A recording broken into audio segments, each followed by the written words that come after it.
O Ocidente limitou o exercício à hipertrofia, métricas e estética, perdendo o movimento como prática integral. Perder gordura e ganhar músculo são consequências inevitáveis de se adotar práticas saudáveis e um estilo de vida equilibrado. Mas o movimento não é estruturado, é improvisado. Há algo associado às pessoas que improvisam diariamente que dá certa leveza ou liberdade para se mover fisicamente e para se mover pela vida. Presumimos que mudar nosso modo de ser altera a forma como nos movemos, mas também percebo há anos que mudar a forma como nos movemos transforma nosso modo de ser. Hoje estamos com um filósofo do movimento e sua cultura. É importantíssimo e vital praticar a quietude. É como compensar a música sem silêncios. Existe. Mada nos ensina a usar o movimento como forma de expressão, como terapia e como linguagem pessoal. Toda essa ideia meio clichê de que não sou apenas esta mente, este conjunto de pensamentos, mas também a maneira como me movo. Bem-vindo ao Melhor que Ayer, Mada Move. Bom, Mada Martim, como devo te chamar? Mada. Mada está bom. Mada, seja bem-vindo ao Melhor que Ayer e a Málaga. É um prazer tê-lo aqui. Como você está? Muito bem, e também muito feliz e muito à vontade de estar aqui em Málaga e de ter essa conversa. Temos uma ótima conversa pela frente. Eu te dizia fora das câmeras, já falamos muito sobre o exercício, talvez mais em termos científicos, dos protocolos, dos estudos, dos ensaios clínicos. Hoje a conversa é diferente, mas para mim é tão ou mais importante. Primeiro, muita gente não te conhece no canal, então quero que você se apresente e conte um pouco sobre o que você faz em relação ao movimento. Que bom! Agora já estou ensinando diferentes disciplinas de movimento, já faz uns 10 anos, agora vai para 11 em janeiro que dou aulas. Comecei no mundo da calistenia, depois entrei no mundo do circo, no mundo da flexibilidade, mobilidade, parada de mão, acrobacia. E depois também entrei no mundo da dança, do teatro. Então, ali, como estive em muitos mundos do movimento, aprendendo e sempre ensinando, sempre tive o privilégio de ter um grupo de pessoas dispostas a aprender o que eu tinha para ensinar. E isso foi um grande laboratório para fazer perguntas com as palavras e respondê-las com o corpo, né? E, com base nessa experiência que aconteceu ali, criei uma escola. Hoje em dia somos uma equipe grande de professores que oferecemos o que chamamos de educação sobre o corpo e das práticas de movimento, não sobre uma disciplina específica, mas com o foco em como as diferentes disciplinas de movimento afetam o corpo. Não, apesar de ser uma mudança de paradigma, sempre estudamos como as disciplinas afetam o movimento, mas talvez depois das práticas a pessoa escolha uma disciplina específica. Nosso objetivo não é hiperespecializar uma pessoa em uma disciplina específica, mas sim expô-la a diferentes disciplinas, porque entendemos que elas cobrem necessidades diferentes e alimentam qualidades diferentes dentro do corpo. Você é mais renascentista, valoriza a transversalidade do movimento e não foca só em uma disciplina 100%. E vejo que todas as suas disciplinas têm um caráter muito artístico, não é? Você está dedicado, como disse, à dança, ao circo, bem, à calistenia também. O que te leva ao que o movimento te traz, não é? Pessoalmente para você, Martim. Acho linda a observação e olha em geral com a pergunta, porque o movimento em si. Eu também comecei me formando em treinamento de força bem tradicional, tipo aprendendo sobre programação e treinamento de força e levantamento de peso em academia. Esse foi o início da minha formação e é o que ainda faço e ensino. Mas, justamente eu acredito que dentro do movimento se alimentam aspectos mais regenerativos, se quiser, até mais filosóficos e um certo desenvolvimento da mente, das ideias. Questões pontuais de saúde, como o treinamento de força e seus benefícios. Digo, isso já nem se discute, que nos traz capacidade e infinitas coisas boas em relação a se sentir bem e viver mais. E acho que nisso que você percebeu, né, dessa coisa do expressivo e do artístico, que para mim é algo que tende-se a acreditar que é para poucos, né? Como se houvesse alguns que podem se dedicar a isso quando. Para mim é a forma de colocar cor em um relato próprio que qualquer pessoa pode fazer para tornar sua própria experiência mais prazerosa, mais interessante, talvez. Para mim é um como, sabe? Não é um o quê. É um jeito que todos podemos desenvolver. que é desenvolver a própria poética, né, sobre as coisas. Certo, que é uma linguagem, né? Talvez uma linguagem corporal que, como você disse, poucos usam e que eu nem acho que precisa estar unicamente relacionada à dança ou ao ato de dançar, né? Não, totalmente. Há várias formas de expressão corporal pouco exploradas pela maioria das pessoas. No aspecto cultural, imagino que você tenha estudado o movimento em culturas orientais e africanas. Olha, eu passei por diferentes. Quer dizer, tem muitas disciplinas pelas quais passei e vi, algumas vi mais de longe, outras mais de perto. O mundo da capoeira sempre esteve próximo, mas não sou capoeirista. Não, não venho da cultura da capoeira, não pratico capoeira assim de dentro desse meio, mas conheço e entendo um pouco como é, sim, isso como é a cultura. Também teve um tempo em que eu me dediquei, não muito, mas foram 1 ano e meio muito intensivo para entender um pouco da medicina chinesa e das práticas de movimento, né? O que se chama de práticas contemplativas, se quiser, e mais orientadas para esse mundo, ou do yoga, o treinamento de força, além disso. E sempre desse jeito, né? Como tentando, se quiser, entender a essência por trás de cada uma dessas práticas. E um pouco com isso, em geral, também entender qual é, não sei se dá para reduzir aos pontos fortes, mas sim, pelo menos, o que me chamava, sabe, a atenção, o que eu tirava de cada uma dessas coisas. É, Para alimentar esse algo a mais, né? Essa busca pessoal. E essas tradições, com essas práticas de movimento, no final, o que buscam, imagino que tribalidade e conexão também devem ter algum componente místico, espiritual, né? No final, o movimento está muito por trás de todos esses elementos humanos que talvez a ciência não contemple, né? Mas que no final também fazem parte da expressão, sei lá, a capoeira, ou como você disse, ou as danças tribais. Na África, imagino que também são um elemento fundamental na cultura deles. Olha, eu sim. Olha, tem algo aí que você mencionou sobre esses aspectos que a ciência não contempla. E o que me parece interessante é que sim, por exemplo, quando essas duas palavras que compartilhamos antes de começar, que falamos brevemente sobre o placebo, né? Sim, digo, acho que são coisas que a ciência contempla. Por exemplo, no caso do placebo, entende-se o poder que o placebo tem a ponto de que, para que um medicamento, por exemplo, seja considerado válido, ele precisa ser comparado com o tratamento placebo. Entendendo que o placebo tem um efeito muito real sobre o corpo. E quando entendemos um pouco, ou refletimos sobre o que é o placebo, estamos falando de um símbolo, no caso dos medicamentos. É um comprimido, às vezes, de açúcar ou de algo que uma pessoa ingere e que acaba tendo um impacto fisiológico real. Ou seja, algo simbólico que ativa processos fisiológicos reais no corpo, que podem ser medidos. Esse símbolo pode ser um comprimido, mas também pode ser uma prática. Também podem ser questões tradicionais, né? Inclusive isso é algo isso é um interesse que eu tenho e sobre o qual eu me pergunto muito. Acho que isso se relaciona ao ponto que falamos sobre a expressividade e a poética que construímos em torno das nossas práticas. Em como, por exemplo, não sei, em uma prática de meditação. Antes mesmo do que é dos processos fisiológicos que acontecem. Por exemplo, com a respiração, digo que diminuo o volume respiratório, respiro de certa maneira, ou coloco a atenção em, digamos, faço algo com o meu foco atencional. Como até mesmo simplesmente o símbolo de ver o lugar onde vou meditar já pode ativar certos processos, né? É como o simples fato de adotar uma posição.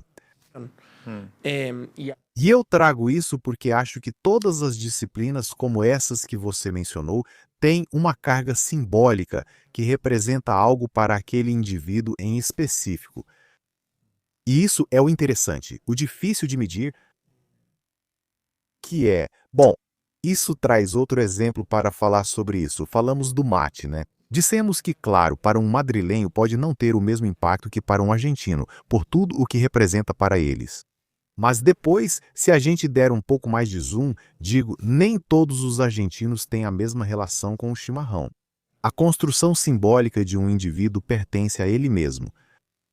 Além de haver algo cultural, onde entendemos que para a maioria dos argentinos o chimarrão é algo cotidiano, há aqueles para quem é simplesmente cotidiano. Há pessoas para quem isso importa, Para mim, por exemplo, o chimarrão me faz sentir em casa há anos. Eu há muito tempo carrego de algum modo, simbolicamente, o chimarrão, tá? É como uma questão de levantar, ou seja, minha vida, na minha vida em geral. Além de que tem muita viagem e movimento, tem uma rotina que é que eu acordo e tento fazer exercício. Eu tento sempre esperar para tomar a cafeína, mas tem vezes que eu preciso levantar, sentar com meu caderno para escrever e preparar um chimarrão, né? Claro. Então, além do impacto, sim, que entendemos que tem na população em geral, tem algo particular meu com o chimarrão, que é que para mim não dá para esquecer dessas questões. Voltando ao que dissemos sobre as disciplinas, cada disciplina tem sua carga simbólica, mas também a forma como o indivíduo se relaciona com essa disciplina muda muito. Muda muito. Na introdução mencionamos algo sobre disciplina e punição. Sim. E há quem veja a dança como um espaço de libertação, e há quem teve a dança imposta desde criança, um castigo. Sim, ao nos expormos à dança, não é um espaço de expressão, mas de técnica, onde é preciso agir de certa forma. Sim, compreender a relação individual de cada pessoa com as práticas é algo enorme. Porque se ignorarmos isso e só nos guiamos pelo estudo científico, depois podemos nos deparar com aquela situação de dizer, mas como assim? Se tudo isso deveria me fazer bem, eu me sinto mal. Totalmente. E é disso que a conversa vai tratar bastante. Olha, tivemos o António Valenzuela aqui recentemente, que inclusive já veio várias vezes, e ele me disse uma frase no último episódio que eu gostei muito, que é que no Ocidente temos um déficit grave de práticas ritualísticas, de rituais. Para mim, o mate não é mateína, cafeína e compostos bioativos, é um ritual. Um ritual que principalmente beneficia vocês, né? Mas é um ritual que traz para vocês, como você disse, caça, lar e identidade. Se você anda na rua e alguém está com o mate, vocês se cumprimentam e se sentem acompanhados. E no final, isso é um ritual que traz bem-estar. E quanto aos rituais relacionados ao movimento, o que vejo é que no Ocidente eles praticamente desapareceram. Há pessoas que gostam de dançar, normalmente em um contexto que costuma ser de festa ou algo assim, mas poucas pessoas têm rituais em torno do movimento. Não voltados a um fim específico, não com a intenção de ganhar massa muscular, não com a intenção de, pode ser ganhar saúde, prevenir doenças, perder gordura. Não, mas no final reduzimos a duas coisas, perder gordura e ganhar músculo. O movimento no mundo ocidental, totalmente. E isso deixa de fora 98% do que o exercício pode te proporcionar, né? E é aí que eu quero que você dê a sua opinião, né? Além do movimento, não é ganhar músculo. É o que uma prática de movimento pode trazer para o ser humano. Totalmente. E muitas vezes, como nós ensinamos, nós viramos a questão. É como se perder gordura e ganhar músculo fosse uma consequência inevitável de se expor sistematicamente a práticas e levar uma vida saudável. A pessoa não se move exatamente para isso, mas é o que acontece, claro. Agora, voltando um segundo àquilo que mencionamos sobre as diferentes práticas de diferentes culturas, justamente esse componente simbólico, e também isso que o Antônio trouxe, por quem também tenho muito respeito e admiração pelo trabalho dele. Tem muito de rituais. Também tem muito do movimento associado a uma forma de conduta que vai além da prática. Isso é muito interessante porque quem vai à academia e pronto. Mas, no entanto, se alguém treina jiu-jitsu, existe uma forma de conduta, existem códigos, há um trabalho ético que a pessoa adquire por se expor a esse ambiente. Algo que para mim também parece muito importante e central na minha forma de pensar e do que compartilho, que é um texto que me marcou muito de Humberto Maturana, filósofo chileno, no final da sua vida, mas ele também trilhou caminho dentro das ciências mais exatas e, se não me engano, neuro. Bom, não me lembro especificamente em que área era o doutorado dele. Então, por via das dúvidas, pero Humberto Maturana, que fala sobre pedagogia, ele diz que o conhecimento surge de um certo tipo de convivência. E ele fala que no processo de educar, na educação, não pode haver uma contradição entre os meios e o fim, porque é nos meios que o conhecimento é transmitido. E ele dá o exemplo de que um professor não pode, vou simplificar um pouco, alguém que quer ensinar sobre boa conduta e ser verdadeiro não pode fazer isso manipulando e mentindo. Claro, Porque é nos meios que se transmite a mensagem que, na verdade, passa o essencial da informação. Sim, então falamos que para adquirir conhecimento e se transformar, a convivência com os outros é vital. Então, além disso, voltando às práticas de a pessoa estudar ou não estudar especificamente. Por exemplo, no mundo das artes marciais, o código de conduta, que todas as artes marciais têm um código de conduta. Além de a pessoa ler ou não, existe a convivência que acontece nesses espaços que transmite. Sim, essa questão mais tradicional, se quiser, que é esse código de conduta, esse desenvolvimento ético, sim, esse conjunto de valores. Isso tem muito a ver também com o que falamos sobre a simbologia, que pode ativar certos processos fisiológicos e, se quisermos levar isso mais para a saúde, para um âmbito mais mensurável. O que quero dizer com isso é que essas práticas até hoje protegem e conservam essa questão, se quiser, ritualística. E entendo ser ritualístico não como bruxaria, né? Mas sim como essas questões. Simplesmente, por exemplo, digo, eu vou entrar em um tatame, né, o piso de borracha, e tenho que pedir permissão ao mestre, claro. Ou, por exemplo, no caso do jiu-jitsu, isso é claríssimo. Digo, como eu, que peso 80 e poucos quilos, me sinto seguro quando vou lutar contra um faixa preta de 100 quilos. Porque eu sei que a qualquer momento que eu bata 2 vezes, a luta termina e não tem discussão, não se discute. Não tem, é confiança plena e absoluta em um, em um aspecto disso, né? De como a gente se comporta e do que valorizamos nesse espaço. E o mesmo com outras práticas, né? Dentro da capoeira acontece, dentro do yoga, então, nem se fala. Digo, o yoga vem junto. Além de que a gente pode ter uma crítica a... Eu, pessoalmente, critico algumas formas de prática do yoga. Atualmente, digo, vem junto com vários aspectos comportamentais que são muito interessantes e importantes.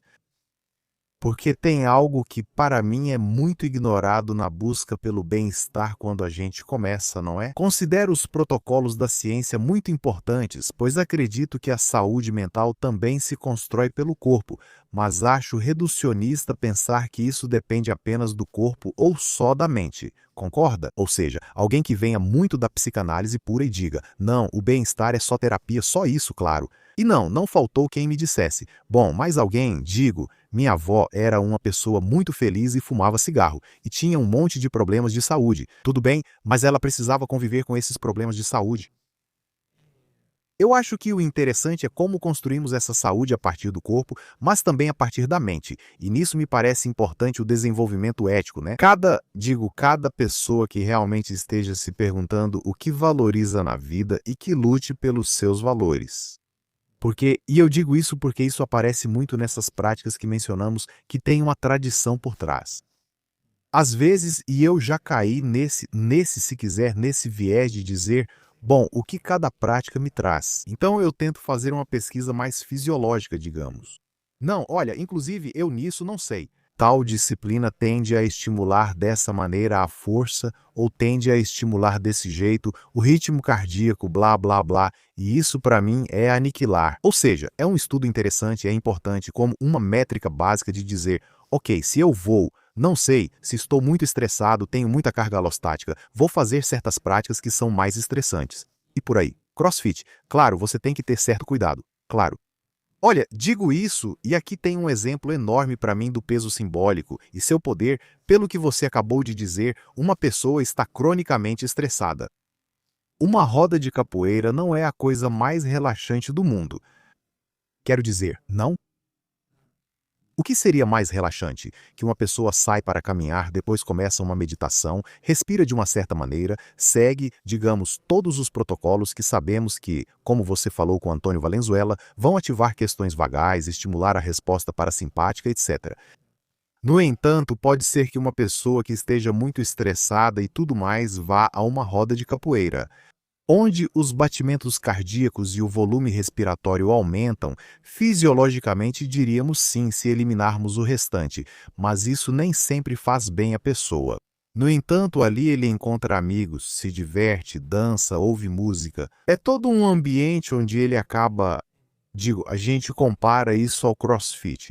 Por exemplo, o CrossFit possui o mesmo estímulo estressor, mas a pessoa sai ainda mais estressada. Porque simplesmente falta, igual a isso, inclusive, Insisto, desculpa, não é inclusive. Insisto que isso é muito pessoal, porque alguém pode ter uma relação com o CrossFit boa e ainda melhor, e que faz muitos amigos nesse lugar. Mas isso também deve ser considerado. Na roda, isso vai causar estresse. Mas na capoeira tem toda uma questão simbólica também, tem toda uma questão de comunidade que pode acabar sendo muito mais saudável para essa pessoa do que se isolar para tentar respirar e ficar ruminando sobre saúde. Justamente esses elementos que você comenta, que são mais liminares, né? Que têm mais a ver com a identidade ou o significado que damos às práticas de movimento, são os que eu acho que criam mais aderência na pessoa. Porque o que eu vejo muito é que as pessoas não se movimentam porque não encontram um sentido próprio no movimento. E isso faz com que não criem raízes nessa prática.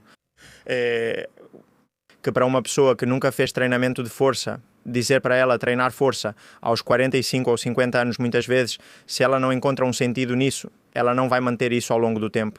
Às vezes ela encontra sentido no social, no crossfit, tênis, padel, que está na moda, ou em esportes de equipe.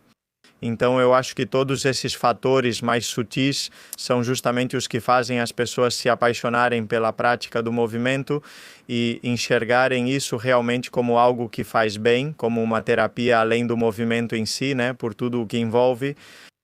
Então eu acho que a gente tem que defender todas essas práticas, né? Sejam esportes de equipe, esportes de raquete, com dança ou capoeira, ou esportes de... Eu gosto muito do que você falou sobre os esportes de contato, que ensinam uma série de valores e códigos de conduta, né? Embora, na verdade, todo esporte em si, eu acho que ensina valores, que é o que importa.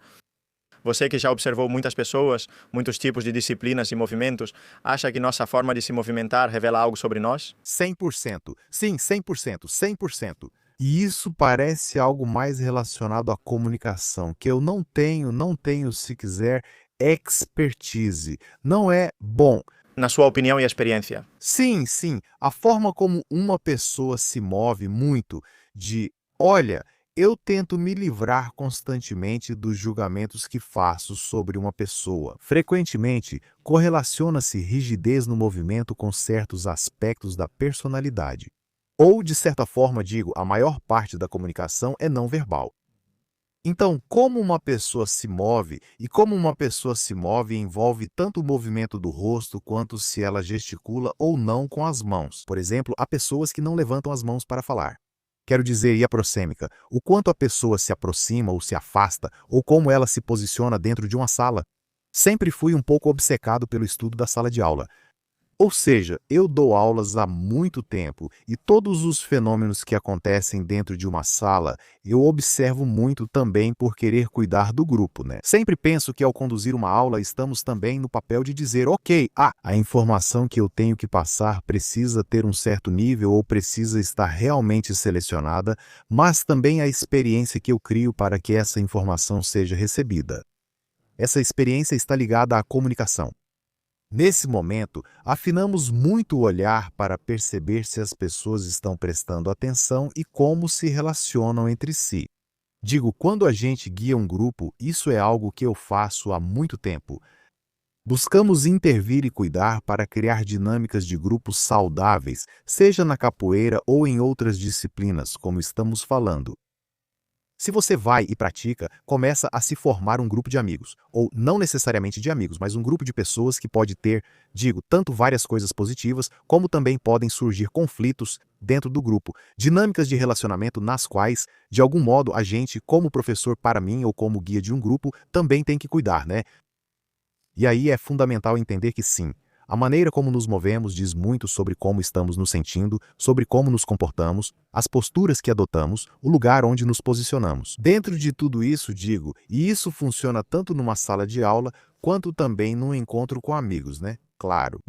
Não é pouca coisa e parece um detalhe, mas na verdade não é pouca coisa onde uma pessoa se senta numa sala, claro, né? Avalie o quanto ela se sente integrada, pois existem várias dinâmicas de vínculo, algo pelo qual sou apaixonado. Você observa, pega informações, né? Sim. E para mim esse é o ponto mais interessante. Não só que a maneira como a gente se move fala sobre Se quisermos dizer como somos, então a gente presumiria que mudar como somos mudaria a maneira como nos movemos. Mas também observo há muitos anos que mudar a maneira como nos movemos transforma quem somos. Que bom, ou seja, é bidirecional. Sim, é totalmente bidirecional e, inclusive, eu chego a me perguntar se às vezes não é mais forte a maneira como nos movemos, né? Porque tendemos a assumir que, ou pelo menos o fenômeno de ser humano, é uma questão meio tipo, bom, eu sou essa mente flutuando nesse corpo, quando para mim, na verdade, é mais como eu sou esse corpo, que tem um fenômeno chamado mente. Claro, entender ao invés de cada um com suas crenças, mas digo, ao invés de ter essa ideia de eu sou uma mente que está no corpo e então o corpo me pertence como um objeto. Entender que a gente é o corpo e que até mesmo o processo de pensamento com o qual a gente tende a se sobreidentificar é só mais um fenômeno desse corpo e é um fenômeno do cérebro. Assim como outro fenômeno pode ser a contração muscular ou o que faz o fígado, o que faz o pâncreas. Totalmente. O que o cérebro faz é a mente, né? Então, tem uma frase que para mim é muito importante, que engloba muito do conhecimento que queremos transmitir na escola, que é que mente e emoção se alojam no espaço do corpo. O corpo não determina o fenômeno mental e emocional, mas cria o espaço e as condições para que ele ocorra. Então, a maneira como nos movemos, ou a saúde que o nosso corpo tem, ou isso também era algo, um jogo que eu fazia em um momento, em um grupo. Quando falávamos sobre nutrição e sobre como, e comida que era pensar que o pensamento é comida refinada, né? De algum modo, isso que eu como gera as coisinhas, os químicos que vão ser os processos no cérebro que acabam sendo o fenômeno do pensamento. Então, isso também é interessante fazer esse exercício mental para dizer, ok, então como? Ou a que tipo de movimento eu me exponho, sabendo que isso também vai moldar o espaço em que eu posso sentir e pensar. Claro, é claro. Sim, sim, dá para entender. Se você tivesse que explicar para alguém que treinar na academia 3 vezes por semana e se movimentar bem não é a mesma coisa, como você explicaria isso? Gosto disso. Primeiro, eu diria que treinar na academia 3 vezes por semana é uma parte. É parte de se movimentar bem. A questão é que se movimentar bem é mais do que só isso. Definitivamente é parte. Ir à academia, levantar peso, ficar forte É. A força é a capacidade central, não é a base da capacidade de movimento. A única coisa que nosso corpo pode fazer é contrair.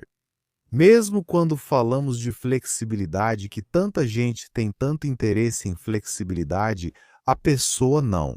De certa forma, não se faz alongamento. Você contrai o músculo oposto ao que está alongando e o corpo inibe a contração do músculo que está sendo alongado. Claro, no nível físico, estamos apenas contraindo ou inibindo contrações.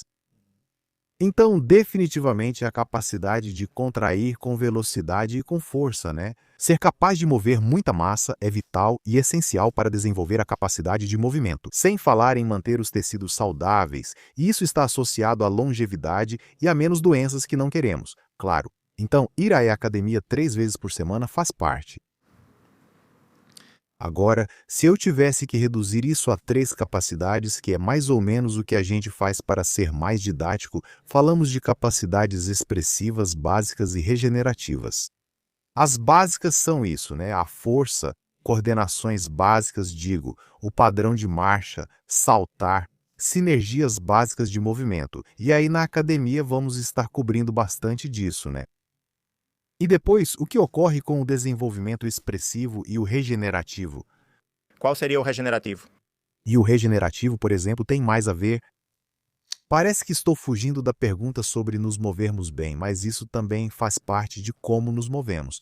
Agora vou dizer algo específico que exemplifica isso. Mas, no regenerativo, estaríamos falando, por exemplo, muito do que vocês devem ter conversado com Antônio. Mas, a capacidade de relaxar o corpo, de voltar à calma, de ativar espaços regenerativos. Se falarmos em termos do sistema nervoso, a possibilidade de regular para a resposta parasimpática.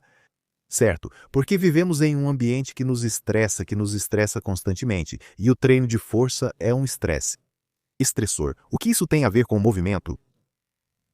E essa é uma imagem que às vezes é um pouco difícil de captar, mas para mim é crucial para a forma como nos movemos. Se entendermos que corpo, mente e emoção são a mesma coisa, o conteúdo mental que nos habita quando nos movemos também faz parte de como estamos nos movendo. Ok. E isso é difícil, mas quando uma pessoa difícil de captar ou de perceber, mas quando uma pessoa está dançando, lutando ou treinando, aquilo que ela está pensando também está afetando diretamente a maneira como ela está se movendo. E nos aspectos regenerativos, onde precisamos encarar o silêncio, o fenômeno mental fica muito mais exposto também, né?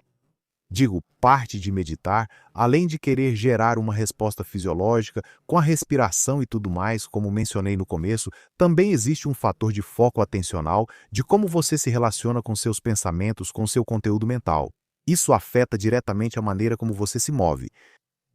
E afeta muito o mundo das capacidades expressivas, porque muitas vezes a gente não se move bem, por assim dizer. Não apenas por falta de habilidade física, mas também, por exemplo, por dificuldade de se conectar ao processo de aprendizagem. Porque a frustração é demais para nós ou sentimos vergonha? Então, mover-se bem não se trata apenas de treino técnico e técnica e desenvolvimento físico, mas também existe um aspecto mental muito importante, para se atrever até mesmo a sair um pouco da norma, se quiser, de como deve, nem diria a norma, porque, mas sim para reduzir a norma de como se deve mover. Está clara essa ideia? Sim. Sim, você disse algo que me interessa. Você disse vergonha, não foi? A palavra vergonha. Digo, se o movimento é algo tão inerentemente humano e bom, está presente em todos os animais e em nós também, é só ver uma criança que não para de se mexer. Por que depois desenvolvemos vergonha de certos tipos de movimentos? Por exemplo, muitos homens sentem vergonha de dançar. O típico homem que fica com um copo na mão na balada, na discoteca, sim, e isso é o máximo que ele faz. Culturalmente, o que tem por trás disso? Ou seja, nós associamos, e isso talvez já seja ir além da conversa, mas nós associamos o movimento ou certos movimentos à feminilidade e, por outro lado, à não masculinidade, né? O que você acha disso? Olha, voltamos à ideia do simbólico, né? Porque o corpo, às vezes, a gente tem essa ideia, né, de que, bom, eu sou uma mente, que o corpo me pertence e falo do meu joelho. O corpo é um objeto como qualquer outro que me pertence. Por outro lado, se entendermos que o corpo não é um objeto, mas sim o sujeito em si mesmo e que é um terreno totalmente simbólico, qualquer objeto pode ser simbolizado e tem uma carga simbólica, né? Falamos do mate. Mas o corpo, em especial, por ser o sujeito em si, de certa forma, tudo o que um corpo faz tem uma carga simbólica enorme, enorme, até mesmo mexer um ombro. Claro, digo não é a mesma coisa e obviamente é contextual porque não é a mesma coisa fazer isso nessa conversa ou em certo lugar ou situação do que fazer isso em outro contexto onde tem música, qualquer coisa assim, né? Isso é algo, por exemplo, que é interessante no mundo do movement, da cultura do movimento, a ideia das ideias de ir do portal e todo o desenvolvimento que teve, que eu sempre com um queridíssimo amigo, Martin Fiache, falo um pouco sobre. Bem, no mundo do movement se trabalha coordenação, de repente, ou não sei, ou dissociação, por exemplo. Então se fazem movimentos de ombros dissociados e você diz, bom que alguém está se animando a mexer os ombros e ganhar certa mobilidade, mas depois você vai para outra cultura onde a dança é muito presente, porque isso que falamos sobre a dança associada ao feminino, associada ao masculino, é outra coisa. Bom, depende de onde, porque passei bastante tempo no México, por exemplo, e conheci muita dança entre os homens. Como muitos dançarinos de salsa de famílias ligadas à salsa, né? Então, nem se fala na Colômbia ou em outros lugares onde a dança não é, digo, a salsa está lá, está para todos, é de todos, é de todas. Por exemplo, você vai para outro mundo de práticas e todos mexem os ombros com bem mais complexidade. Porque, isso é um vínculo com a música, é um vínculo com um parceiro. Mas, enfim, destaco isso do movement que possibilita, pelo menos gera, como eu falava, um contexto onde mexer os ombros representa outra coisa. Pode ter carga simbólica sem causar tanta vergonha. Você diz, olha só, nesse contexto todos nós nos animamos a mexer os ombros e aprendemos a fazer, sei lá, um padrão específico de movimento dos ombros, né? E nesse contexto você não sente vergonha. claro. Mas quando você vai a um evento social de dança e começa a tocar música, tem gente, começam a surgir essas ideias de status, né? Ah, olha como ele dança. Ah, olha como ela dança. Nossa, claro, Nossa, como dança mal, né? fica muito mais complexo o território. E é aí que isso começa, né? A vergonha. Sim, porque além disso, voltamos ao terreno do performativo. Eu acho que muitas das vergonhas não vêm disso. Eu acho que já superamos aquela ideia de que dançar é coisa de menina e que os homens não dançam. Não, eu acho que é mais o medo do homem ou a insegurança de dançar mal, né? Agora quero te perguntar, dançar mal existe ou é apenas algo dito em um contexto performático? Porque justamente minha parceira é bailarina de balé e ela sempre diz que não existe dançar mal, que cada pessoa dança do seu jeito porque tem uma função, como você disse, expressiva, né? Então você acha que justamente com a dança a gente precisa sair desse contexto performático? Porque evidentemente sempre vão existir as feras que dançam incrivelmente bem e a gente não pode se comparar a isso, assim como você não pode se comparar ao Usain Bolt nos 100 metros. Mas talvez nos 200 metros. Nos 200 metros, com certeza. Não, brincadeira. Mas você não acha que no final das contas o que precisamos voltar a considerar é o movimento, a função expressiva mais do movimento e não tanto o performático das métricas, do olhar? Aí, falando de dança, me vem rapidamente dividir em duas questões e perguntar o que é dançar mal. E por um lado temos as danças de casal, porque também nem toda dança é igual, né? Numa dança de casal é preciso dançar no tempo, pois a música permite a conexão com a outra pessoa. Há algo expressivo e pessoal, mas também um vínculo se estabelece. Então, se quiser, a ideia de dançar mal existe se a gente não dança no tempo. Aí, para mim, surgem duas perguntas interessantes. Qual é o nosso vínculo com o mal? É normal você estar aprendendo e vai dançar mal. A questão é, por que ficamos presos nisso? Danço mal, então paro. Para mim, a pergunta é mais profunda. Que relação a gente está tendo com a ideia de fazer as coisas mal e com a possibilidade de aprender e de entender se quiser? Isso é muito difícil. Isso quase não dá para dizer. Dizer para alguém, olha, você dança mal, mas calma, você vai dançar melhor. Todo mundo pode aprender a dançar. Claro, obviamente. Você só tem que fazer isso. Entende? É disso que falo. Insisto em situações com ritmo, onde a pessoa precisa perceber e entrar no tempo certo. Então, dançar nesse sentido, dançar mal, talvez tenha a ver com conseguir entrar em um ritmo para estabelecer uma conexão com outra pessoa. Porque essa conexão acontece através, a ponte ou a estrada onde a gente se encontra. É a música, claro, e é esse pulso. Agora, indo para o lado das danças, se quiser, mais de improvisação, ou onde uma pessoa dança, ou em qualquer tipo de dança. Pode até ser um estilo de dança que se dança em dupla, mas quando você dança sozinho, eu acho mais interessante pensar o que, por exemplo, o seu par expressa, né? Da expressão e da possibilidade de dizer, olha, talvez nem exista tanto um erro. E talvez o interessante aí, nesse caso, é se alguém. E aí vai ter uma diferença se eu faço isso para mostrar ao público ou não. Claro, e agora eu estou falando de não ter a necessidade de mostrar isso ao público. Não importa se alguém te vê, mas você está dançando para você mesmo, claro. Se você está dançando para você mesmo, o interessante é qual vínculo você tem com você mesmo. Recentemente eu escrevo diariamente, e há pouco tempo escrevi um texto bem curto, mas que falava sobre, talvez, a improvisação e a dança solo. É o exemplo mais concreto e real, se quiser, de toda essa frase meio clichê, de amar a si mesmo, ou disso de aprender a se conectar consigo mesmo, porque é o corpo, é ali que isso se revela, e que relação você tem com o ato de mover o próprio corpo. Insisto nessa ideia de não nos limitarmos a pensar, sou apenas mente ou pensamentos, mas também a forma como me movimento e sou esse corpo. Então, como eu me relaciono com esse corpo e com a maneira como esse corpo se move, o quão bem ou mal eu me sinto, ou quanto eu posso tolerar me sentir mal. Também porque a vida não se trata só de se sentir bem, mas também de saber se acolher e se acompanhar nesses momentos ruins, na dança, não é? Improvisar sozinho nem sempre significa se sentir bem enquanto se move, muitas vezes também é isso. Gente, não está dando certo para mim, não é? Claro, não está dando certo para mim e justamente aí é um grande desenvolvimento. onde eu volto a trazer essa ideia de que o que pensamos quando nos movemos também faz parte desse movimento e é importante trazer isso para o processo, que todos esses pensamentos que surgem também fazem parte do movimento e do processo. Quando eu acompanho uma pessoa em um processo, seja ele de desenvolvimento, de movimento, onde sempre trabalhamos aspectos expressivos, todas as capacidades básicas e regenerativas. Quero dizer, a frustração que aparece ou os bloqueios que surgem se a gente corta e coloca fora do processo. Consideramos que o processo é me mover melhor a cada dia e achamos que a frustração não faz parte dele. É aí que a pessoa trava e diz, bom, talvez isso não seja para mim, mas na verdade não é assim. Pegue essa frustração, coloque ela para dentro e isso é um... Recentemente eu disse isso em uma aula e foi um exemplo que ficou muito claro para as pessoas, quando há pouco tempo fui surfar com meu irmão.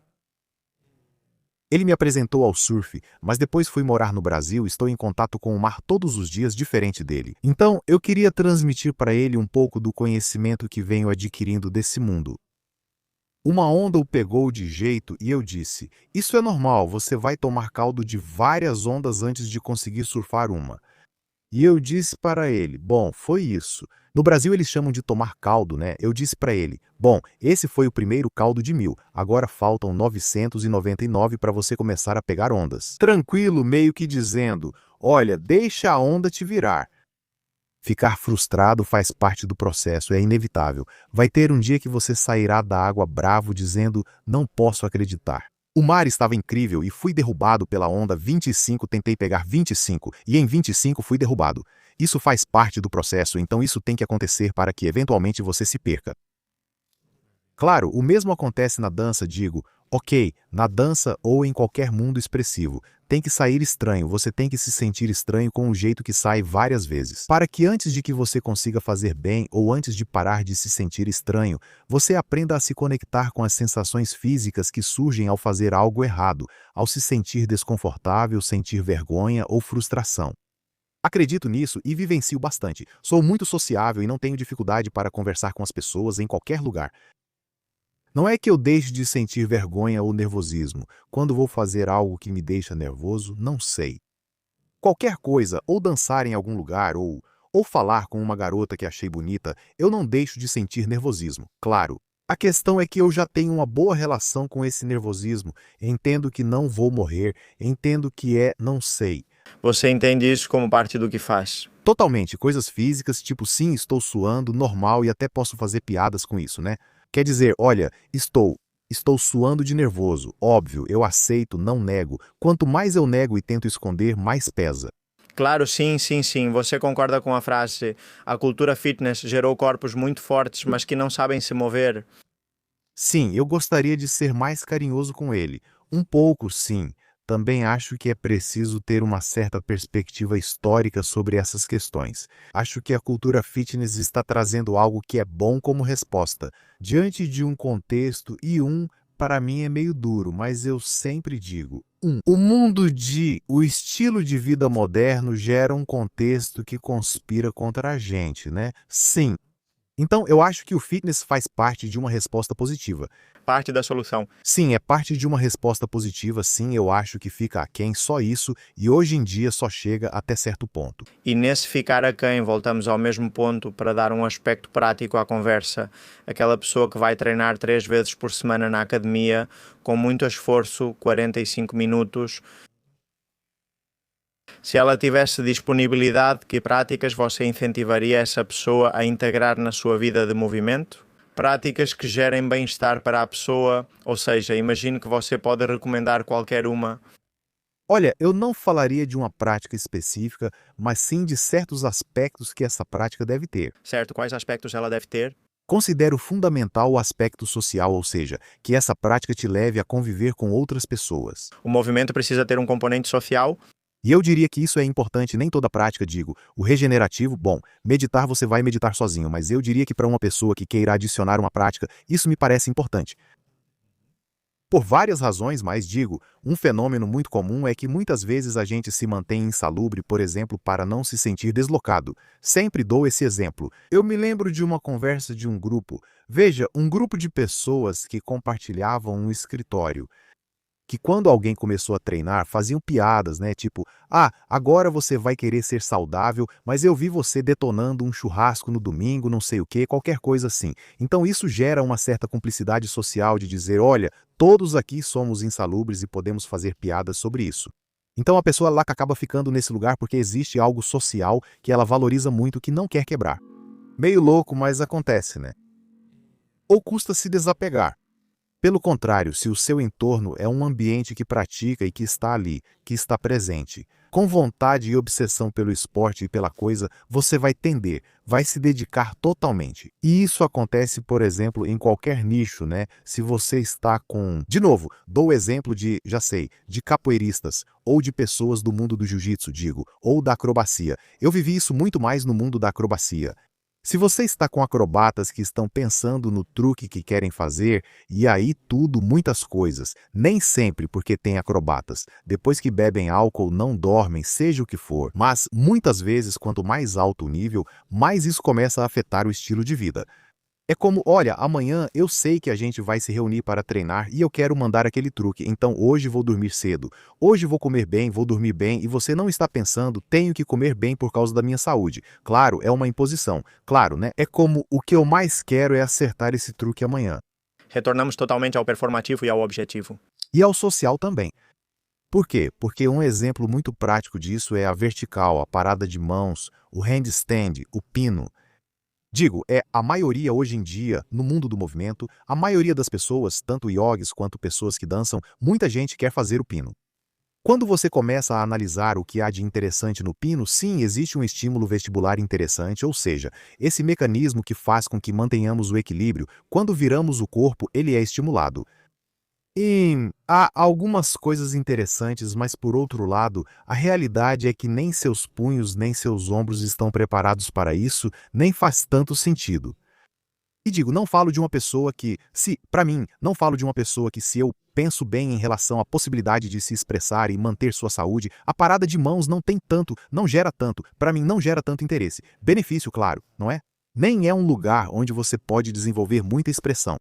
Por quê? Para desenvolver expressão na parada de mãos é preciso um nível altíssimo.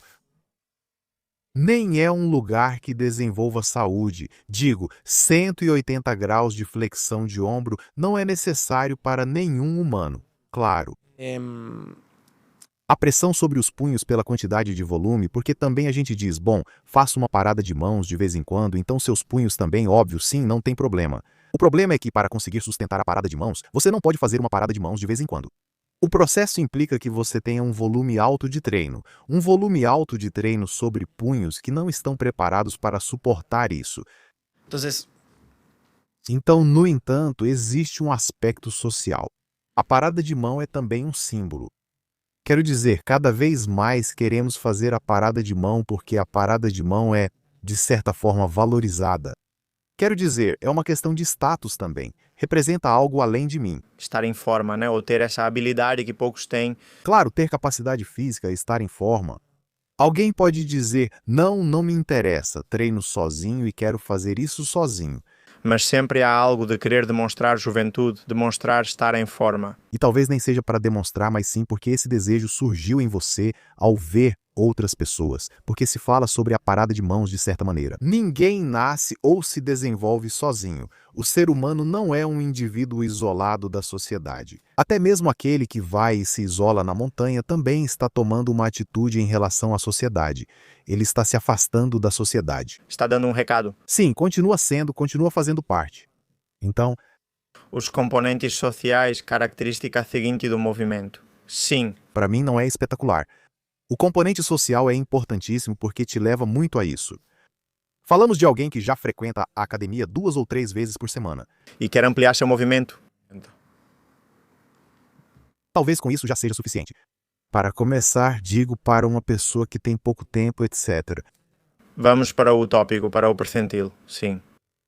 Vou à academia 3 vezes por semana. Você tem alguma prática com componente social de que goste e que dê vontade de continuar indo? E depois, o terceiro pilar é ter espaços contemplativos. Quero dizer, voltar a recuperar o silêncio e a quietude. Espaços onde você não usa o celular, onde você não faz, quero dizer, como um ato progressivo para voltar ao analógico. Não sei, lugares para ler, escrever ou simplesmente não fazer nada. Mas o movimento, se eu entendo. A quietude também. Meditar, por exemplo. Para mim, as práticas de quietude são tanto é parte, é fundamental da prática de movimento. Para mim, não se pode pensar em música sem silêncios não existe. É a mesma coisa, a gente pensa no movimento, mas na verdade as práticas de quietude são importantíssimas e vitais. Meditar, ter espaços de descanso e contemplação. Também, como eu disse há pouco, né? Se expor à quietude e ao silêncio também te expõe ao fenômeno do pensamento e te gera algo na forma de habitar seu corpo, de pensar seu corpo e entender o fenômeno de estar vivo, o que também afeta diretamente a maneira como você se expressa e se move. Se eu penso assim em como a metodologia ou como a base é treinar força, meditar e fazer uma prática de movimento com aspecto social e expressivo, que eu digo, inclusive isso pode ser o jiu-jitsu. Eu digo, o aspecto expressivo também aparece, por exemplo, em uma pessoa que treina jiu-jitsu e não quer fazer tudo só pela força, mas se interessa em ter certa qualidade técnica ou uma forma de se mover mais fluida. E aí também há um desenvolvimento expressivo. Isso mostra uma intenção que vai além de apenas vencer uma luta e também de um desenvolvimento de movimento mais refinado, não é? É... Como são as dinâmicas, Mada, que você pode fazer numa aula sua típica com os alunos? Ou seja, o que você ensina para eles na parte prática, no momento em que começam a se movimentar, que tipo de coisas vocês fazem? Olha, nós desenvolvemos uma estrutura de aulas, digamos assim, metodológica. Eu me dou muitas licenças e liberdades e dou aulas de coisas bem diferentes. Beleza, então às vezes eu dou seminários que são intensivos em mobilidade e força. E um seminário onde às vezes passamos o dia inteiro treinando, aprendendo a treinar força, montar programações de treino e mobilidade. Por outro lado, há seminários onde todos os trabalhos são feitos em duplas de movimento que justamente estimulam mais um componente coordenativo, questões de reação e comunicação. E essas dinâmicas podem ser mais, se quiser, exercícios mais ligados à luta ou mais ligados a um gesto esportivo. Há outros seminários que são mais de dança ou movimentos, se quiser, mais expressivos. Mas, se forem um processo regular, que faz tempo que não dou por causa de tantas viagens. As aulas geralmente começam com dinâmicas mais em duplas ou em pares que estimulam. Para mim, aí é diretamente como, a partir das práticas, posso estimular esse componente mais de vínculo na grupalidade. E para mim é muito importante cuidar da construção da grupalidade em um espaço de aula. É fundamental. E essas práticas podem ser tanto eu, muito inspirado no trabalho do Fighting Monkeys, que é um grupo daqui, de um eslovaco e uma grega, Josef Rusek, e Linda, esqueci o sobrenome que acho muito interessante, que às vezes são trabalhos com bolas de tênis ou até mais de luta inclusive. Quando falo de luta não estou falando de boxe, entendemos luta como grappling, como luta corpo a corpo. Não sou especialista nesses aspectos, mas tenho fundamentos técnicos que compartilho, não para formar bons lutadores ou bons com uma bolinha de tênis, mas para expor as pessoas a algo diferente. Para que, como eu dizia, no mundo do movimento aprendemos a mexer os ombros, mas talvez você não se animasse a fazer isso diretamente, por exemplo, aprendendo salsa. Claro, também é assim, bom, comigo treinam desde pessoas que não sei, ultimamente não sei porque teve uma quantidade enorme de psicólogos que vieram fazer nossas formações. São profissionais da área do exercício ou pessoas de fora da área? Nas últimas formações e eventos vieram desde psicólogos até dançarinos, atores, gente que vem do mundo da calistenia, muita gente do mundo do yoga e pessoas que não praticavam muito, só um pouquinho, sabe? Tipo, eu me cuido, faço um esporte mais normal. E é muito bonito como tudo isso se mistura. Mas às vezes tem uma pessoa que faz pilates e é psicóloga e, de repente, colocamos ela para lutar para entender fundamentos básicos. Para lutar jiu-jitsu, o primeiro passo é passar a guarda. Como você faz para passar uma guarda? Que desafio. Né? Insisto, não consigo, ninguém vai virar um grande lutador comigo. Para isso existe o professor de jiu-jitsu. Isso aqui pode ser só uma porta de entrada, se quiser. Ensino fundamentos de movimento, que depois viram peças de quebra-cabeça para várias disciplinas.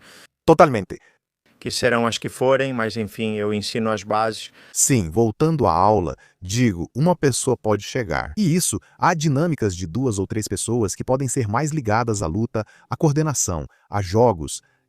Depois disso, mais trabalho mesmo de movimento, deslocamento, como aprender a se deslocar. Digo, às vezes isso a gente não pensa, mas para a maioria das pessoas é difícil, por exemplo, deitar no chão e levantar. E tem jeito, tem como fazer de formas pouco econômicas, ou seja, com poucas possibilidades, simplesmente para deitar no chão e levantar. Sim, então ensinar uma pessoa a como se mover no chão, trabalhos até mesmo de quadrupedia, de deslocamentos, né? Como organizar seu corpo quando você se move pelo espaço. Isso sim afeta de forma transversal o desenvolvimento em qualquer outra disciplina, né? Digo, por isso eu digo, você vem de uma bailarina para um ator ou até menos, mas pessoas da própria luta que vêm e querem aprender questões de movimento. O lado social de coordenação e brincadeira envolve mais movimento e muitas vezes acaba sendo também treino de força, e a mobilidade como forma de desenvolver capacidades. E encerrar a aula com uma volta à calma. Isso é um detalhe que, para mim, parece muito importante quando estamos ensinando. O aspecto social e o coordenativo já estão cobertos. O treino de força inclui o expressivo, força, mobilidade e trabalha as capacidades básicas. O final, com uma volta à calma e meditação, pode parecer que isso estimula processos regenerativos, mas nesse contexto não é assim. Porque a mobilização de energia ou o pico de estresse que se gera com uma prática de treino de força não vai realmente possibilitar uma resposta de relaxamento profundo. Ou pode ser dificultada por esse treino intenso, mas o que realmente acontece com a pessoa nesse momento? No final, é uma prática de 15 minutos de um movimento suave e uma meditação que ela realmente pode fazer. Ou depois ela precisa levar para ele. Que se você faz isso de manhã, realmente ativa processos regenerativos. O que você acha de diferentes disciplinas como o parkour? Super interessante, incrível. Quer dizer, porque mistura muito, acho que tem uma parte expressiva muito clara, né? Mas depois traz um elemento de risco muito evidente. E um elemento social super presente também. Digo, em geral, também em tudo que envolve risco, os vínculos sociais se estreitam muito. E se você vai com seu grupo de amigos pular, de certa forma você também sabe que se algo acontecer com você, eles estão lá. O risco une? Acho que sim, um pouco, nesse tipo de prática. Tem saltos que você sabe que não dá. Eu não pratico parkour, mas tenho alguns amigos que são apaixonados por parkour e estão bem envolvidos na cultura do parkour. E, por exemplo, tem saltos que você sabe que sozinho não consegue fazer. Às vezes nem são saltos difíceis, só de um banco para outro. Porque está muito longe e você sabe que pode facilmente acontecer de torcer o tornozelo ou algo assim. E é bom saber que você faz isso com amigos. Se seus amigos não estão lá, você não tem coragem. Claro. Depois, nem se fala que a explosividade, a força no parkour é enorme. E ainda por cima, para mim, algo que é muito importante é que no mundo do fitness, do treinamento, sem falar na estética, a força do tronco superior é muito supervalorizada. Quando o mais importante é a parte inferior. Sim, nem se fala. Sua saúde é mais refletida pela capacidade de levantar peso do chão, pular e correr, do que por fazer barra com muito peso. E é algo que também ficou muito na moda ultimamente, o free solo. Ou seja, o que passa pela cabeça de um praticante de free solo quando sobe um prédio ou Acho que aí o aspecto disso que falamos sobre práticas regenerativas e o foco atencional é enorme. Aí o elemento do risco favorece o foco atencional, né? Claro. Eu sempre digo depois a sobrevivência. Sim, após um treino intenso ou algo estressante, às vezes é mais fácil meditar. Mas, na verdade, porque também existe um contexto fisiológico que eu digo, o pico de estresse em si favorece, a adrenalina favorece esse foco mental. O difícil é meditar quando você está totalmente relaxado, claro. E você poderia fazer qualquer outra coisa, mas escolhe aquela que você... Então, no free solo acontece o mesmo, né? Existe uma questão de adrenalina que favorece o foco mental, mas mesmo assim o foco atencional que você precisa ter é tão preciso. E eu acho muito interessante o que acontece. Ali, além do físico, porque digo, o estímulo físico você pode ter em uma parede preso com cintos de segurança e um colchão embaixo, sem nenhum aspecto de risco. Digo, O treinamento você terá. O mais difícil é o lado mental, que parece brutal e algo ao qual eu nunca me exporia. Sim, tem uma relação com o risco. Tento ter, mas se não for necessário, por que me expor? Claro, e pessoalmente, quais práticas te beneficiam mais? Ou seja, não as que você já fez, mas as que você mais gosta e que te trazem mais retorno pelo tempo que você dedica a elas. Bom, a improvisação e a dança em geral, danças de casal também, fazem parte de mim. É algo que eu nem exponho nem falo muito, mas é quase um modo de vida para mim. Em qualquer lugar que eu vá, meio medíocre em tudo, não é que eu seja um grande dançarino de nada, mas se eu estiver no Brasil, sei lá, e tiver forró, que é um estilo de dança, eu vou estar dançando forró. Se eu vou para a Argentina, eu não danço, quer dizer, eu sei o básico do básico de tango. E se me convidam para dançar tango, é bom dançar tango. Sim? Sim, digo, eu gosto do aspecto de que a dança também seja um meio de conhecer pessoas nos lugares para onde viajo e também de me movimentar pessoalmente.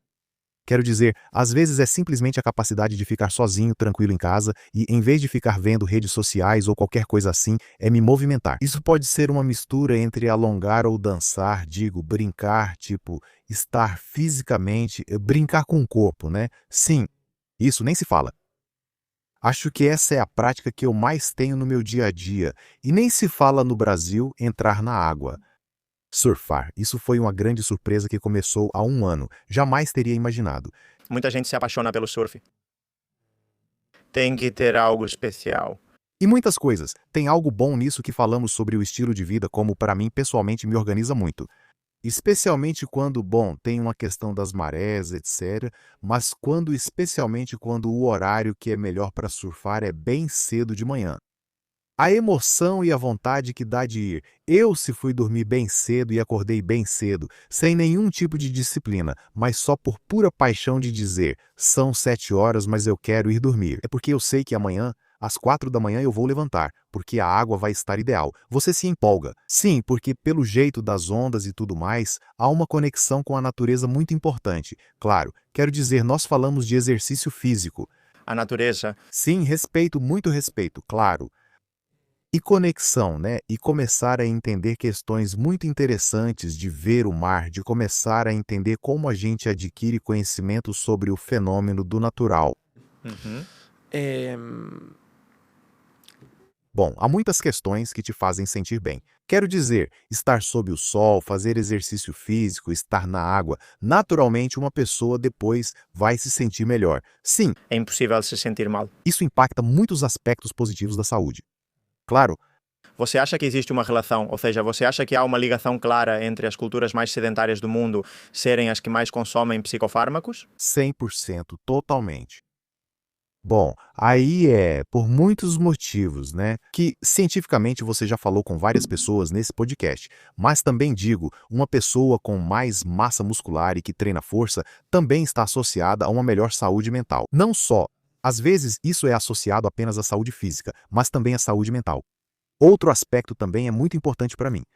A maior quantidade de mortes no mundo acontece por doenças crônicas não transmissíveis. Se não me engano, cerca de 77 a 80%. A maioria das mortes no mundo ocorre por doenças crônicas não transmissíveis, diferente de falecer por acidente. A pessoa pode estar vivendo sua vida, aí é atropelada por um carro e infelizmente morreu. As doenças crônicas não transmissíveis seguem um processo e geralmente matam lentamente. Com essa falta, com essa queda progressiva da saúde, o aspecto mental também fica tão sombrio assim. Se a pessoa perde a capacidade, por exemplo, de caminhar, ou tem obesidade, perde a capacidade de se mover, isso também faz com que, por exemplo, ela se aproxime menos dos amigos. Por uma questão real, para encontrar um amigo você tem que sair de casa. Sim, e tem que caminhar.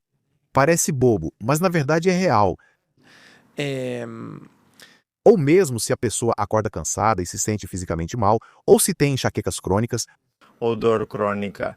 a dor crônica nem se fala. Isso também vai escurecendo o aspecto mental e a sua perspectiva sobre a vida. Sim, Digamos que o movimento é o meio pelo qual nos conectamos com o mundo. totalmente. E o movimento é o meio pelo qual, por exemplo, podemos reduzir as chances de ter qualquer uma dessas doenças. E digo, tem o que a gente tem que fazer para adoecer menos? Sim, dormir bem, não comer ultraprocessados, treinar. Digo, se eu resumir, sim, 3 coisas. Digo, se eu resumir bastante. Sim, se formos para esses 5 aspectos de bom, descansar bem, treinar, exposição à natureza, Uhum. o estímulo social e comer, não comer ultraprocessados, eu reduzo a alimentação a isto, bom, depois vai ter a discussão que, sim, a base, mas a regra é, evite alimentos em embalagens plásticas. Isso me fez lembrar da parte da natureza. Eu sigo alguns criadores de conteúdo, por exemplo, o Léo Urban, você conhece? Sim. Que bom, no final o que eles fazem são práticas de movimento na natureza e às vezes extremas, né? Pulando em cipós, subindo em árvores. Qual é a sua opinião sobre essa parte, né? Como voltar mais para o que é mais primitivo e não sei, no final eu vejo isso e adoro, né? Sim, digo, quem consegue fazer isso? E eu acho lindo, acho maravilhoso. É como outra possibilidade que está aí, sabe? Na minha visão sobre movimento, não se prenda a uma única disciplina. Digo que se estivesse com eles, seria lindo aprender a subir numa trepadeira e compartilhar isso juntos. Como, de novo, mais uma vez, acho que o aspecto social pesa muito. E digo, eu iria sozinho para uma floresta pular em árvores. Pessoalmente, não. Acho que esse é, por aí, o caminho pessoal. Vou tentar ligar isso ao sistema de pensamento que proponho, certo? Esse é o lado da poética pessoal. Quem vai sozinho pular de cipó em cipó? E quem tem um ideal sobre isso, uma poética construída que o leva a se sentir bem indo sozinho para a floresta pular de cipó em cipó. Mas depois o resto das pessoas talvez não tenha isso, vão fazer por um componente social. Quero dizer, eu me junto a eles. Claro, e o folclore é, vamos compartilhar a experiência de pular em árvores. Vamos compartilhar essa experiência de pular em árvores. No movimento destaca-se a coordenação, os aspectos mentais do risco e a conexão com a natureza. E você não acha que todas essas tendências, seja o parkour, pular prédios, o free solo, ou no caso que comentamos, subir em árvores, pular, subir em uma árvore, não é uma tentativa humana de recuperar a brincadeira que tivemos quando éramos crianças? Ou seja, não seria como uma reivindicação desse jogo perdido que, no final das contas, faz parte da essência dos primatas, da nossa essência e de parece que tiraram nossa brincadeira, pois dizem que após certa idade não se deve mais brincar. A gente tenta recuperar isso, não é? Olha, eu me pergunto se é uma tentativa de recuperar isso, se as pessoas que praticam isso são aquelas que nunca perderam. Claro, não é? Elas não perderam, por isso essa ideia de recuperar me incomoda um pouco, porque talvez a gente entenda. Como se existisse uma forma de vida, um mundo estabelecido que perdeu isso, e há certas tentativas de recuperar isso. Quando, na verdade, no mundo existem muitos modos de vida que convivem e há modos de vida que não perdem o jogo. Sim, acho que é bem por aí. Não tanto se eles recuperam ou não, mas sim que me parece extremamente importante. E parte fundamental é essa ideia de recuperar para quem perdeu a possibilidade de brincar, de improvisar, de imaginar. Para mim é isso. Bom, nós demos, a partir da ciência, muitas diretrizes sobre o exercício estruturado, né? Exercício bem programado, estruturado e tal. Mas e o movimento não estruturado, improvisado, onde ficou isso, né? Porque isso não dá para empacotar e vender. Ou não dá para fazer um ensaio clínico sobre um movimento improvisado, porque por definição ele escapa por entre os dedos, né? Improvisado pode ser qualquer coisa. Uma pirueta, um mortal para trás, alongar ou fazer uma postura de yoga. Então eu acho que a gente tem que reivindicar e acho que o seu trabalho vai nessa linha, né? Nessa área, né? Esse direito que a gente tem. Olha, isso me parece. É muito sutil porque é abstrato, mas aqui tem coisas que me apaixonam muito e que eu acho muito interessantes. É verdade que improvisar pode ser qualquer coisa, né? Tipo, você pode improvisar isso, pode ser um mortal para trás. Mas, para mim, tem um fator interessante no desenvolvimento expressivo.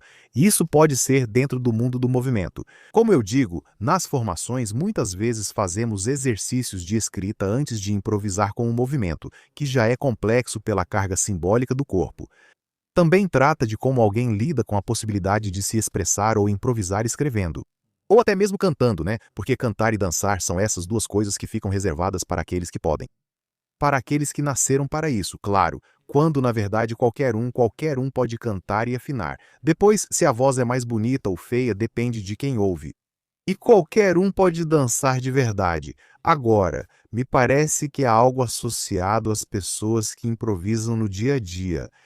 que dá certa soltura ou liberdade para se mover fisicamente e na vida, que para mim é uma das grandes joias que todos nós podemos sair para aproveitar.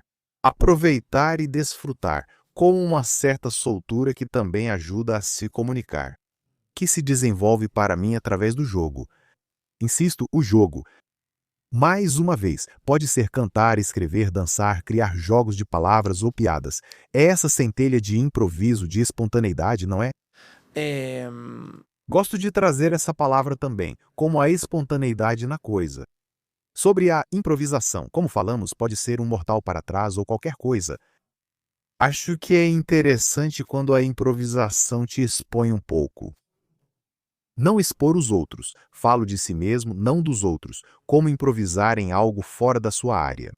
Porque eu digo, bom, não sei, e essa é a minha crítica, por exemplo, a sistemas muito fechados. Quando falo de crítica, não é que eu critico completamente a coisa, tem muitas coisas muito boas, por exemplo, o Animal Flow, ou de outras disciplinas. Porém, como tudo, também tenho algumas críticas a fazer. E, por exemplo, pegando o sistema do Animal Flow, é um sistema bastante fechado. Aprendemos os movimentos, assim como em outras disciplinas. Esse foi só um exemplo que lembrei agora. Mas então eu digo, bom, eu improviso com esse sistema. Não, é um sistema de improvisação fechado. É uma improvisação. Mas em certo ponto, quando a gente já tem um certo conhecimento ou está muito avançado na prática. Esse sistema de improvisação, para mim, se esgota, mas é interessante para quem está se expondo pela primeira vez ou ainda está aprendendo. Isso traz algo novo com espontaneidade e criatividade. Percebe-se, é esse movimento, é esse outro. Como já internalizamos bem esses movimentos, acho que é hora de se expor novamente. Há algo novo, o interessante pode não estar aqui.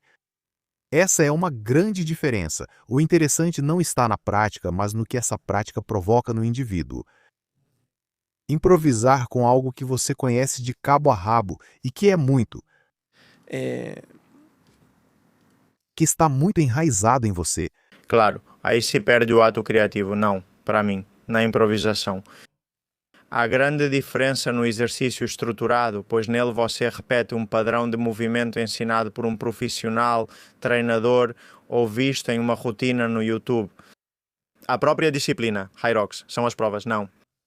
Mas na improvisação é você quem cria o padrão, é um ato criativo, um movimento em que surge esse ponto, né? Como eu dizia com os jogos de palavras, não. Surge uma piada, surge uma palavra, surge essa criatividade. E mais uma vez voltamos à função artística e expressiva do movimento, né? Acho que essa é a beleza disso. Dessa improvisação, desse vazio fértil, que pode ser tudo, pode ser nada, né? Ou seja, esse tema é muito legal. Eu acho que a nossa sociedade precisa mais disso, porque já somos todos rígidos demais, estruturados, neuróticos, e eu acho que isso sufoca a gente, né? Mas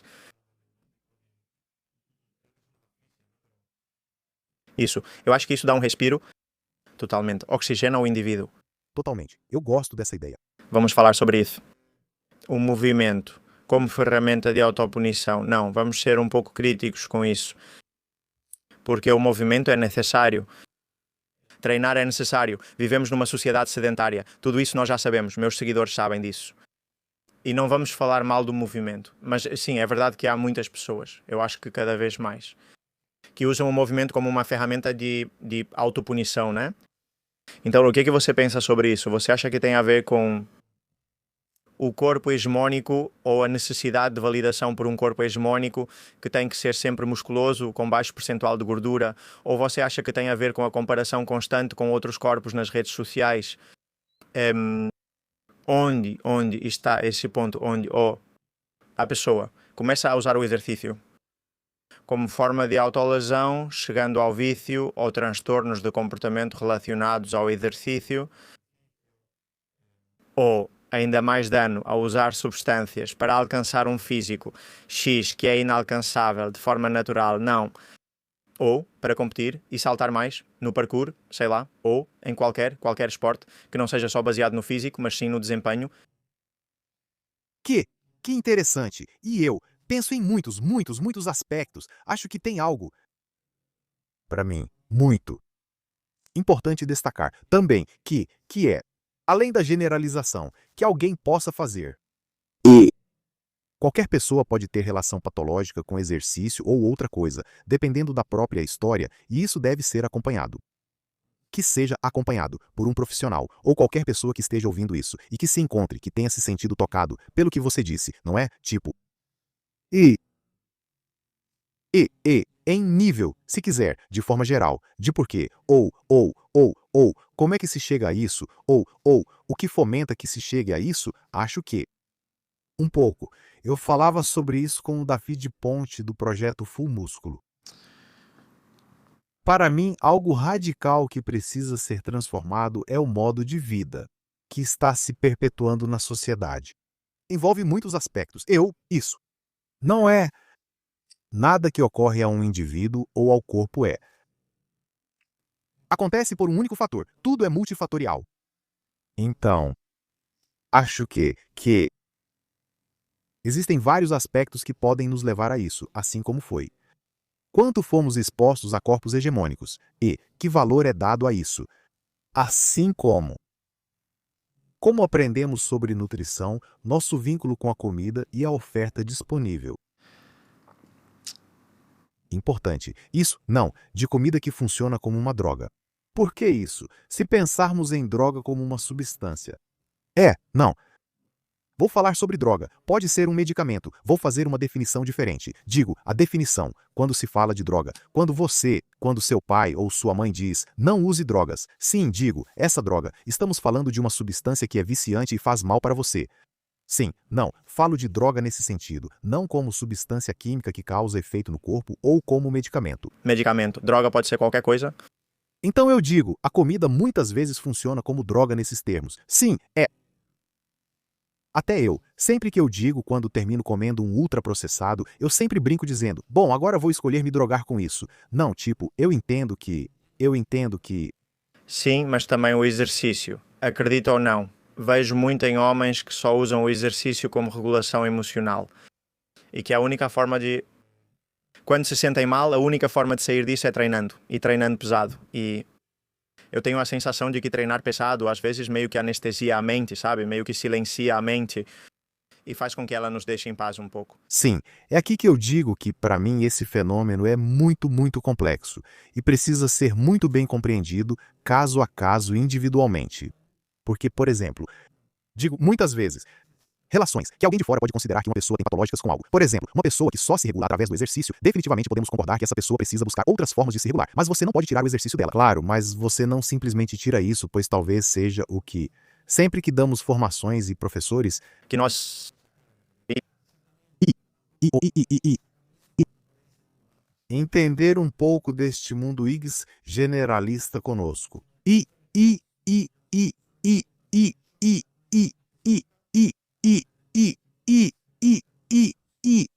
Você pode perceber certo comportamento autodestrutivo ou certos discursos, não é? Aquela pessoa a quem tudo dá certo, mas que sempre diz, não, para mim sai feio, não sei o quê.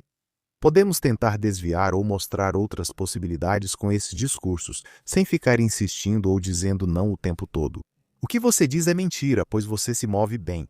Muitas vezes a pessoa constrói sua identidade em torno de um discurso, e tirá-lo dela afeta muito. Ou criticar o discurso diretamente porque não faz sentido, ou porque você acha que é patológico, ou qualquer coisa assim. Você pode estar tirando o único pedaço de madeira em que ela está se apoiando para flutuar no rio da vida dela, e aí ela se afoga. Então, convidar a pessoa a encontrar outras formas de se regular, a encontrar outras formas de se relacionar com o exercício. Mas, muitas vezes, isso pode ser o salva-vidas em que ela está flutuando, né? Essa pessoa, na minha opinião. Acho interessante criticar essa obsessão que existe com o aspecto físico, onde se treina para desenvolver músculo, né? E se ver de uma certa forma quando o que eu disse lá no começo é que, se você tem uma vida fisicamente ativa, seu corpo mostra isso sem precisar, digo, se você... Inclusive, muitas vezes, muitos dos nossos alunos treinam força uma vez por semana, pesado, e alguém diria, mas isso é muito pouco exercício. Claro, treinam força uma vez. Mas em outro dia vão escalar, em outro dia fazem parkour, em outro dia fazem coisas de luta e em outro dia dançam. E toda vez que tem a oportunidade, vão. Isso também, para mim, é muito importante. Sobre o movimento físico na minha vida, que é o fato de eu viajar muito, e isso me dá a possibilidade de... Quando viajo para um lugar com trekking, eu faço e aproveito, não me canso, adoro. Se vou a outro lugar e o pessoal faz escalada em rocha, e eu me junto com amigos e eles dizem, não, vamos escalar, beleza, meu corpo aguenta ir escalar, sim, assim, chego até o surf. Na época, minha parceira ia para a água e eu disse que iria junto, já estava claro. E sim, Isso te dá versatilidade para aproveitar muito, sem rigidez. Sim, bom, e de onde você acha que nasce essa ideia de que temos que ter esse mesmo corpo, o do homem musculoso, com baixo percentual de gordura, porque no final das contas isso também é muito sufocante, não é? Porque tudo o que não for isso não é válido para a sociedade. olha, a massa muscular, entendendo tudo de positivo que gera quando uma pessoa tem mais força e mais massa muscular. Digo bom, além de que às vezes seja. O impacto da ideia do corpo hegemônico é negativo, ainda assim é melhor que as pessoas tenham massa muscular, certo? Agora, o percentual de gordura baixo, por exemplo, é um ponto que nem se fala de uma mulher ter níveis de gordura tão baixos quando ela tem tantas necessidades hormonais, é ridículo. E um homem também, em geral, digo, um homem acima dos 30 que apareça, digo que apareçam os abdominais, não é saúde. Saúde é ser forte, conseguir levantar algo pesado do chão, se sentir confortável, digo, fazendo força, ter massa muscular, isso importa. Depois, se você tem, não sei, 20% de gordura corporal ou, digo, isso não necessariamente significa falta de saúde. Ehm, Acho que aí sim somos bombardeados pela cirurgia, pelas imagens às quais sempre fomos expostos, e isso, de novo, é como algo do emblema e da ideia do social, né? Disso que estávamos falando, do símbolo. Se hoje em dia status, sim, status, se hoje em dia e já faz um tempo, tanto no cinema quanto, digo, nos meios de comunicação, nos lugares onde as pessoas consumiam. E aí também vem um aspecto expressivo, porque é consumo cultural. Se dá alto status ao fato de que o ator famoso ou o mocinho tem tal corpo. E o resto da sociedade vai querer aspirar a certa coisa. Também é uma questão de que se valoriza, digo por aí, através dos meios de comunicação ou do consumo cultural ou outros. Se instala a ideia de um corpo, mas depois, uma vez que isso está instalado, já é mais difícil modificar isso, porque a própria sociedade acaba reproduzindo isso. Essa ideia foi instalada e agora, não sei, tanto, não tanto. As mulheres se interessam, gostam que um homem tenha esse corpo. Então o homem já vai querer ter esse corpo.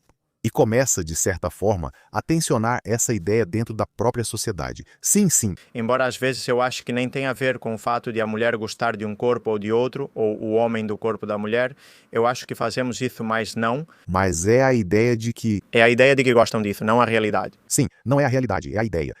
Existe a crença de que, com esse corpo, serei mais respeitado. Bom, isso faz parte, digo para mim, a uma forma muito reducionista de dizer: bom, você não tem que fazer isso pelos outros, tem que fazer por você. Bom, no meio do caminho. Ninguém faz tudo, quero dizer. Também não sei se vale a pena fazer tudo por você, fica claro. Isso fomenta o individualismo atual de tipo, você tem que fazer o seu caminho, tudo bem fazer algo porque interessa aos outros. E que não existe se isolar, fazer algo 100% por si mesmo.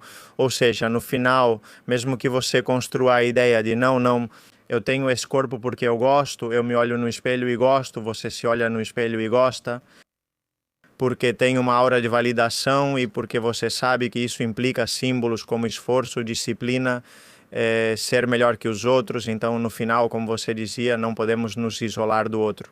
Todos nos vestimos porque gostamos e queremos agradar, estar bem, ser respeitados e validados. Não dá para fugir disso. E entrando no último bloco, Mada, a mobilidade é muito importante, já sabemos disso, né? E também se perde muito cedo se não fizermos nada.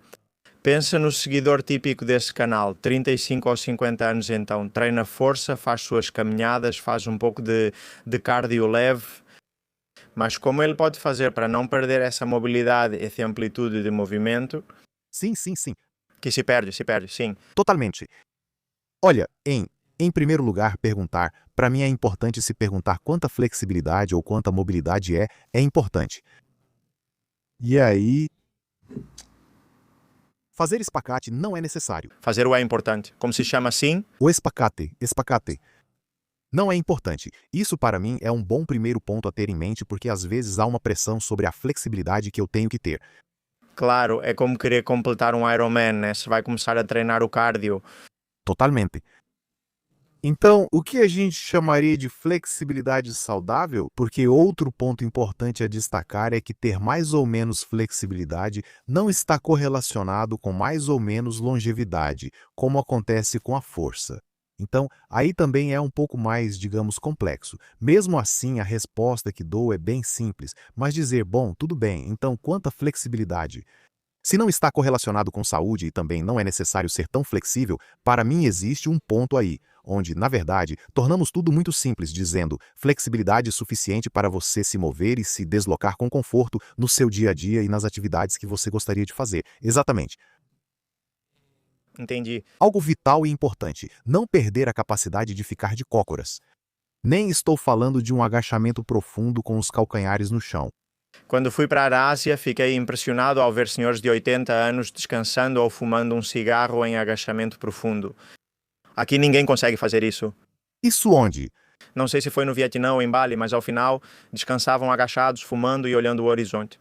Talvez você tivesse 80 anos. Bom, aí eu sou redundante com isso, mas aí a gente olha e diz: olha a mobilidade, mas para mim é muito mais interessante ver a força. Aos 80 anos, a pessoa muitas vezes não perde só a mobilidade, mas a capacidade de agachar e levantar.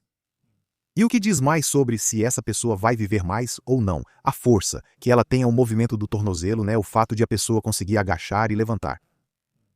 Isso para mim é uma base importante. Então, o que eu recomendo para uma pessoa? Claro, que no seu treino de força comece a trabalhar com amplitudes maiores.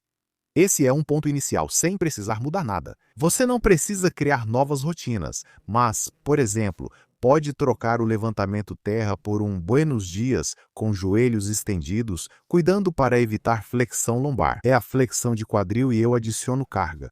Então vou estar trabalhando, vou estar desenvolvendo amplitude. Pessoalmente, eu trabalho minha flexibilidade assim, certo? Não faço força no final da amplitude, né? Claro, sim, eu não faço tantos alongamentos, e alongado, e no final da amplitude, digo, eventualmente, a gente ganha flexibilidade alongando a 70, 80%. Final de amplitude não significa que você tem que ir até o limite da sua mobilidade.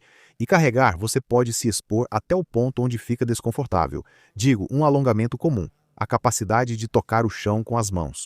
Em um levantamento terra romeno, digo que, para que você não nos ouça com um levantamento terra que começa de cima. Ou em um bom dia, por exemplo, você flexiona. Justamente, você já está trabalhando, flexiona o quadril.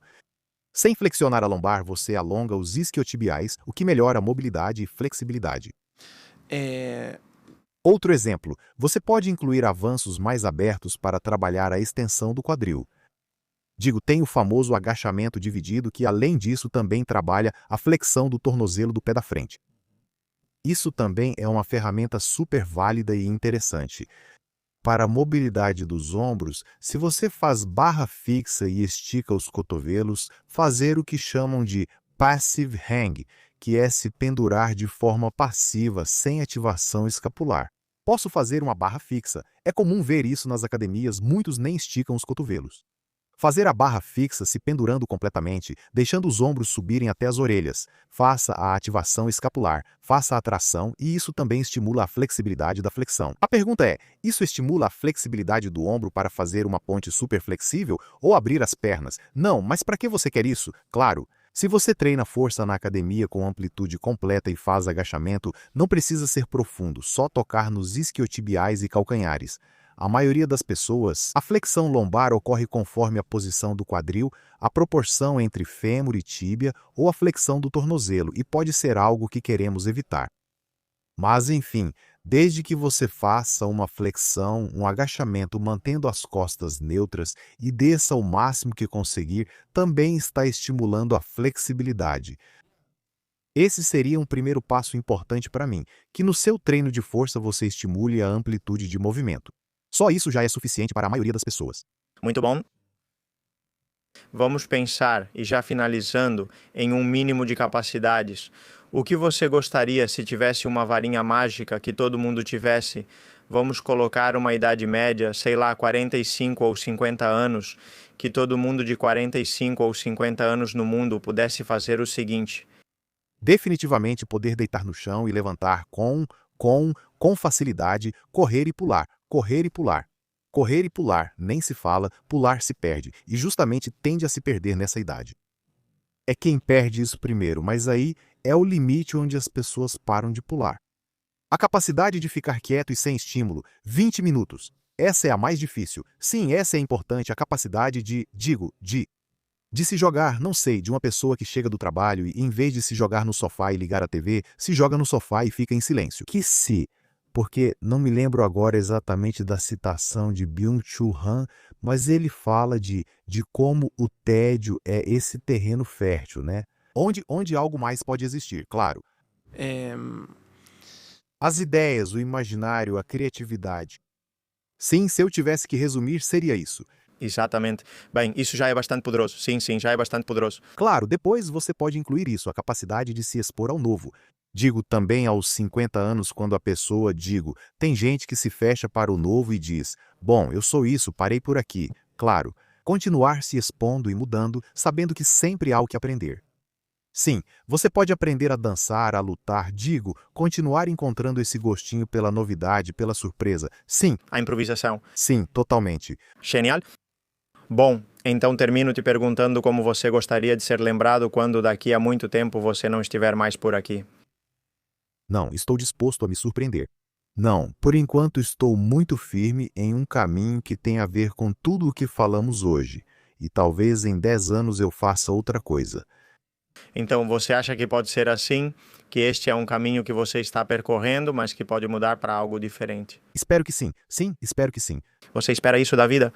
Não necessariamente virar. Espero que possa virar. Espero me surpreender. Sim, espero não saber. A gente acha que sabe muito, mas a gente não estuda. Não sabe nada. Sim, quanto mais estudamos, mais vemos que não sabemos, mas no fundo aceitamos que as coisas são assim. E espero me manter aberto às grandes reviravoltas que as coisas podem ter.